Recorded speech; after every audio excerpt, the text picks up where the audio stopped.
오늘 은혜 받으실 하나님의 말씀은 사무엘상 7장 8절에서 12절의 말씀입니다. 사무엘상 7장 8절에서 12절 교독하시고 마지막 절 함께 읽겠습니다. 사무엘에게 이르되 당신은 우리를 위하여 우리 하나님 여호와께 쉬지 말고 부르짖어 우리를 블레셋 사람의 손에서 구원하시게 하소서. 사무엘이 젖먹는 어린아이를 취하여 온전한 번제를 여호와께 드리고 이스라엘을 위하여 여호와께 부르짖으며 여호와께서 응답하셨더라. 사무엘이 번제를 드릴 때 블레셋 사람이 이스라엘과 싸우려고 가까이 오매 그날에 여호와께서 블레셋 사람에게 큰 우레를 발하여 그들을 어지럽게 하시니 그들이 이스라엘 앞에 패한지라. 이스라엘 사람들이 미스바에서 나가 블레셋 사람을 따라 백갈 아래 여기까지 쳤더라. 함께 읽겠습니다. 사무엘이 돌을 취하여 미스바와 센 사이에 세워 가로되 여호와께서 여기까지 우리를 도우셨다 하고 그 이름을 에벤에셀이라 하니라. 아멘. 기도하겠습니다. 거룩하신 하나님, 오늘 우리가 주님께 예배드릴 때 주님께서 우리의 심령을 새롭게 하시고 우리의 말씀이 우리를 지배하고 다스리게 하시며 순종하게 하옵소서. 예수님의 이름으로 기도합니다. 아멘. 에벤에셀의 하나님이라는 제목으로 같이 말씀 나누기를 원합니다.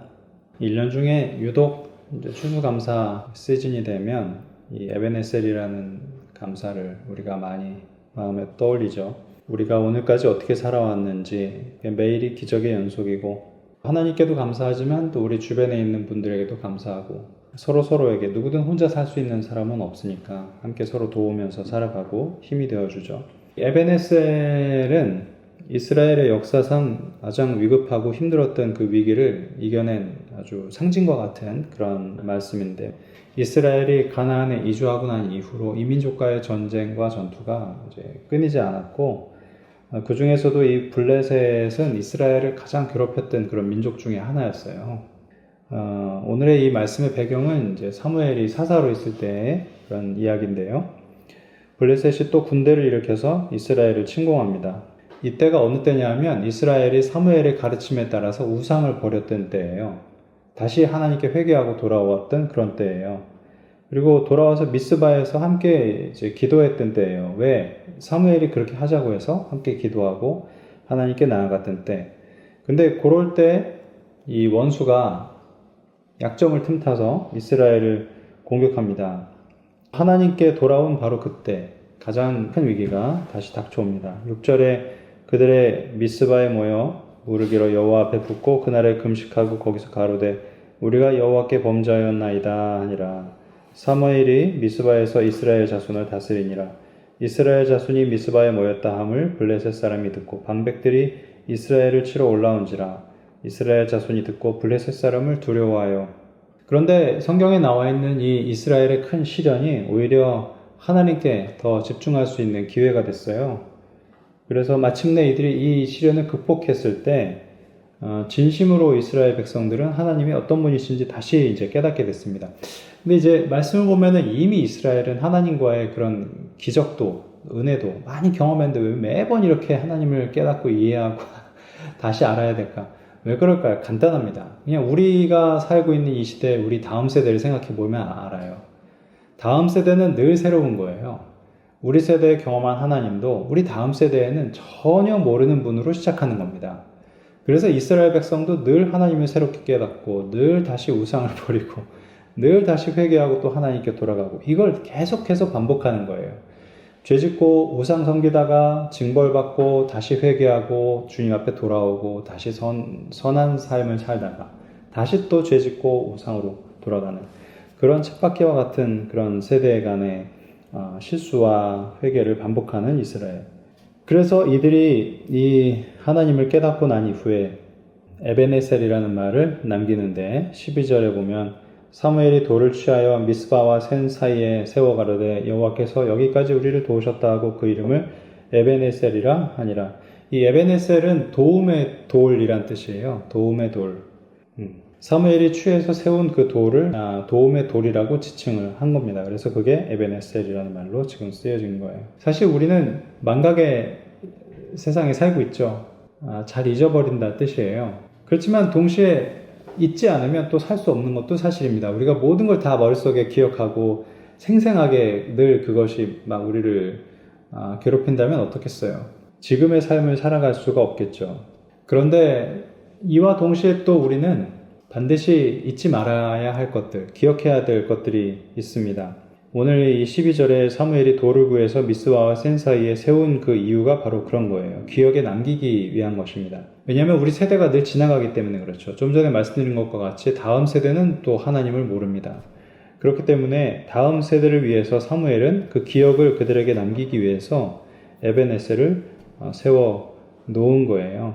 그래서 오늘 우리가 이 말씀을 나누면서 우리가 에벤에셀의 말씀 익히 잘 알고 있지만 다시 한번 마음속에 새기면서 우리가 깨달아야 될 것은 뭔지, 또 우리 삶 속에서 붙잡아야 될 건 뭔지 한번 좀 확인해 보기를 원합니다. 우리 첫 번째 주제 같이 한번 읽어보겠습니다. 시작. 예. 성경에 보면 가끔 마침내라는 단어가 나와요. 마침내. 근데 이 마침내라는 단어가 나왔을 때, 뭐 예를 들면 이제 창세기 말씀을 보다 보면 야곱에 대한 얘기를 하면서 이삭에 대한 얘기를 하면서 그가 마침내 거부가 되었더라 이렇게 말씀을 하거든요. 마침내. 근데 이 마침내라는 말에는 많은 게 내포되어 있는 거예요. 바로가 이제 야곱을 만났을 때 바로가 내 나이가 무엇이냐 이렇게 물어봤을 때 야곱이 뭐라고 얘기합니까? 험난한 삶을 살았다고 이렇게 얘기합니다. 험난한 삶. 자기의 인생의 험난한 삶을 다 표현할 수 없는 거예요. 그게 바로 마침내인 겁니다. 그래서 이 에벤에셀은 마침내 주어지는 감사예요. 어떤 사람이 할 수 있느냐? 마침내 모든 것들을 지나온 사람이 할 수 있는 감사인 겁니다. 에벤에셀이 그냥 오지 않는다는 거예요. 8절과 9절에 사무엘에게 이르되 당신은 우리를 위하여 우리 하나님 여호와께 쉬지 말고 부르짖어 우리를 블레셋 사람의 손에서 구원하시게 하소서. 사무엘이 젖 먹는 어린 양을 취하여 온전한 번제를 여호와께 드리고 이스라엘을 위하여 여호와께 부르짖음에 여호와께서 응답하셨더라. 사무엘은 이스라엘이 어떤 상태에서 돌아왔는지를 다 봤어요. 그리고 아주 오랜 시절, 어린 시절부터 이스라엘 사람들이 하나님과 우상을 동시에 섬기는 것을 계속해서 봐왔습니다. 오늘 아침에도 아내하고 그 할로윈에 대한 얘기를 잠깐 했지만 우상과 하나님을 동시에 섬긴다는 것은 이렇게 늘 생활 속에서 그냥 무감각하게 일어나는 일들이 되게 많아요. 근데 이스라엘이 늘 그랬습니다. 그들의 삶 속에 우상이 너무나 뿌리가 깊이 내려져서 원래는 가나안 민족의 우상이었지만 그걸 취해서 마치 관습이나 문화처럼 받아들인 거예요. 그만큼 당연하게 삶 속에 침투해 있었다는 것입니다. 심지어 백성들의 지지를 받고 또 백성들이 존경하는 장로들도 우상을 숭배했어요.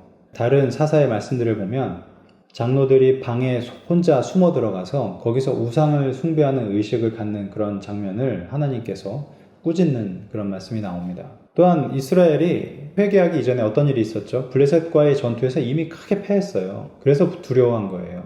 블레셋 사람들이 이스라엘을 봤을 때 밥인 거죠.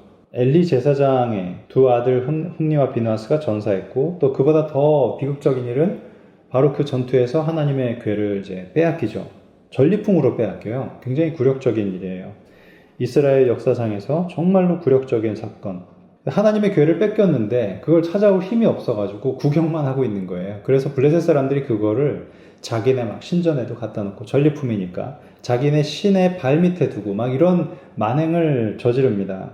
그런데 다시 블레셋 사람들이 또 쳐들어오고 더 큰 위기가 찾아왔을 때 사무엘이 어떻게 했을까? 그가 붙잡은 건 딱 두 가지밖에 없어요. 하나는 예배고 또 하나는 기도입니다. 위대한 선지자 사무엘조차도 이 두 가지만 붙잡았다는 거예요. 예배와 기도.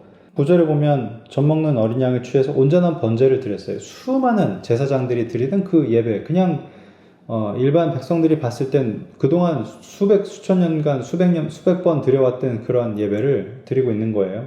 그리고 또 하나는 기도하는 겁니다. 하나님께 나아가서 기도했어요. 그리고 9절의 마지막 부분을 보면 여호와께서 응답하셨다고 기록합니다. 가끔 보면 굉장히 훌륭한 지도자들이 있어요. 명석하고 통솔력 있고 판단 잘하고 그런 훌륭한 지도자들이 큰 일을 해냅니다. 그런데요, 하나님을 만난 지도자는 위대한 일에 쓰임을 받는 거예요. 이 두 부류는 다릅니다. 사무엘은 하나님께 쓰임받는 사람이었어요.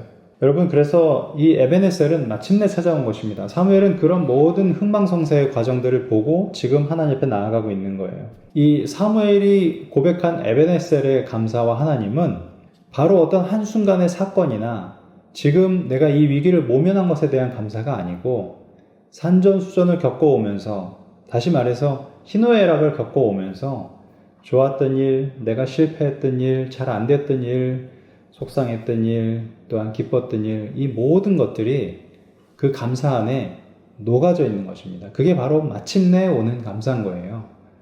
사람들이 볼 때는요, 지폐를 꺼내서 딱 1,000원짜리, 만원짜리를 봤을 때 그 1,000원짜리, 만원짜리가 어떤 의미를 갖고 있는지 몰라요. 단지 그냥 1,000원이고 만원일 뿐이죠. 그러나 하나님께서는 우리가 드린 그 헌금이 어떤 과정으로 드려졌는지를 아는 분이십니다. 그걸 믿으시기를 축복합니다. 감사도 저는 같다고 생각합니다. 우리가 드리는 감사도 절대 다 같을 수가 없다는 것입니다. 그래서 이 에베네셀의 감사라는 것을 우리가 묵상하면 할수록 어떠한 감사를 우리가 드릴 수 있는가? 지나온 모든 여정에 대한 감사가 가능하다는 거예요. 여러분, 우리의 삶 속에서 이런 에베네셀의 감사가 늘 생활화되기를 축복합니다. 우리 두 번째 같이 한번 읽어보겠습니다. 시작. 우리가 감사에 대해서 대수롭지 않게 생각할 수 있지만 성경에 보면 정말 감사 때문에 삶이 바뀐 사람들의 이야기가 나온다고 지난번에도 말씀드렸잖아요. 감사는요, 세대에서 세대로 이어질 수 있습니다. 에베네셀은 그런 의미를 담고 있어요. 사무엘이 돌을 취해서 미스바와 센 사이에 세웠다고 했어요. 왜 세웠을까? 에베네셀에서 사무엘이 남긴 말이 있어요. 뭐죠? 여호와께서 여기까지 우리를 도우셨다. 한번 따라해 보시기 바랍니다. 시작. 여호와께서 여기까지 우리를 도우셨다. 이 말은 사무엘이 세운 그 돌과 함께 그 자리에 사람들의 마음과 기억에 남았다는 거예요. 감사가 나의 신앙 고백이라는 것입니다.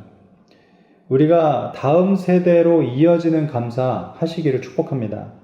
감사 좋은 거고, 또 나와 가족들에게 복을 가져오고, 또 내가 속한 어떤 교회 공동체에도 유익과 복을 가져온다, 이렇게 말할 수 있어요. 그런데 그거보다 더 큰 꿈을 꾸셔야 돼요.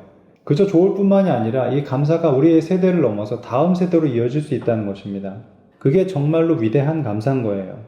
우리의 입술에서 그런 감사가 나오기를, 우리의 삶이 그러한 감사를 내뿜기를 어떻게 해야 될까요? 가는 곳마다 우리의 믿음의 흔적을 남기셔야 됩니다. 말로, 행동으로, 또는 우리가 그 시간을 살아가면서 우리가 그 기억 속에 계속해서 에베네셀의 하나님을 만나고 그 기억을 남기고 감사를 남기는 것입니다. 사무엘이 한 것처럼 우리도 다음 세대에 우리의 감사가 이어지고 전해지는 그런 은혜가 있으면 참 좋겠습니다. 말씀을 정리하려고 하는데요. 두 가지를 같이 나눴죠. 에베네셀의 감사가 마침내 찾아온다는 것. 그래서 우리는 모든 것에 감사할 수 있고 지난 모든 것에 하나님의 섭리가 있습니다 라고 말할 수 있다는 것. 둘째는 우리의 감사조차도 다음 세대로 이어질 수 있다는 것입니다. 나도 그런 감사를 남기는 그런 세대가 되고 싶다. 우리 다음 세대가 내가 남긴 그 에베네셀의 감사를 기억하고 또 다음 세대로 이어주는 그런 위대한 삶 살고 싶다. 우리 마음속에 그런 소망을 품기를 원합니다. 같이 기도하겠습니다. 내 입술에 감사와 고백을 허락하시는 주님께 감사하며 또 감사로 하나님께서 내 삶을 바꾸시고 내게 행하신 모든 일들 내가 입술로 찬양하기를 원합니다. 하나님, 내가 감사의 돌을 세워야 할 곳이 어디입니까? 내가 삶 속에서 또한 내가 가는 곳, 오는 곳에서 또는 내가 만나는 사람들의 마음 속에 감사의 돌을 세워야 할 곳이 어디입니까? 하나님, 사무엘이 미스바와 센 사이에 돌을 취해서 세우고 에베네셀이라고 한 것처럼 오늘 우리가 이 세상을 살아가면서도 우리의 삶 곳곳에 주님께 감사의 돌을 뚜렷하게 세우고 그것들이 우리 다음 세대에 하나님은 이런 분이셨구나, 하나님께서 여기까지 우리를 인도하셨구나, 그러한 역사가 계속될 수 있도록 하나님 도와 주옵소서. 이제는 우리 주 예수 그리스도의 은혜와 하나님의 크신 사랑과 성령님의 함께 하심이 우리 가족들 위에 이제로부터 영원히 함께 하시기를 축원하옵나이다. 아멘.